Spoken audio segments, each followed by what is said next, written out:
शोभन ने कहा, मैंने रमा एकादशी का व्रत अनायास और श्रद्धा से रहित होकर किया था, इसलिए ये सब कुछ अस्थिर है। यदि आप मुचकंद की कन्या चंद्रभागा को ये सब वृतांत कहे तो ये स्थिर हो सकता है। ये सुनकर ब्राह्मण सोम शर्मा ने अपने नगर में लौटकर चंद्रभागा से संपूर्ण वृतांत कहा। ब्राह्मण के वचन सुनकर चंद्रभागा बड़ी प्रसन्नतापूर्वक ब्राह्मण से बोली, है ब्राह्मण, ये सब बातें आपने प्रत्यक्ष देखी हैं या स्वप्न की कर रहे हैं? ब्राह्मण कहने लगा, हे पुत्री, मैंने महावन में तुम्हारे पति को प्रत्यक्ष देखा है। साथ ही किसी से विजय न हो ऐसे देवताओं के नगर के समान उनका नगर भी देखा है। उन्होंने ये भी कहा कि ये स्थिर नहीं है। जिस प्रकार ये स्थिर रह सके वे उपाय आपको करना चाहिए। चंद्रभागा कहने लगी, है विप्र, मैं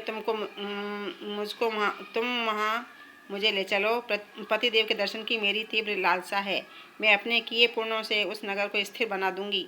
आप ऐसा उपाय कीजिए जिससे उनका और मेरा मिलन हो सके। आपकी अति कृपा होगी और आपको पुण्य भी मिलेगा। सोम शर्मा चंद्रभागा को साथ लेकर मंदाल पर्वत के समीप वामदेव ऋषि के आश्रम में गया। वामदेव ऋषि ने उनकी बातें सुनकर वेद मंत्रों से उज्ज्वल तिलक द्वारा चंद्रभागा का अभिषेक किया। तब ऋषि मंत्र के प्रभाव और एकादशी के व्रत से चंद्रभागा का शरीर दिव्य हो गया और वे अत्यंत प्रसन्नता के साथ अपने पति के निकट गई। अपनी प्रिय पत्नी को आते देखकर शोभन अत्यंत प्रसन्न हुआ और उसको बुलाकर अपनी बाईं तरफ बिठाया।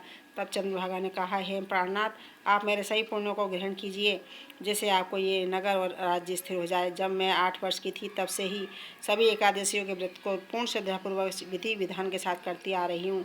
इस पुण्य के प्रताप से आपका ये नगर स्थिर हो जाएगा तथा समस्त कार्य होकर पिल्ले के अंत तक रहेगा। इस प्रकार चंद्रभागा दिव्य रूप धारण कर तथा दिव्य आभूषणों और वस्त्रों से सुसज्जित होकर अपने पति के साथ रहने लगी।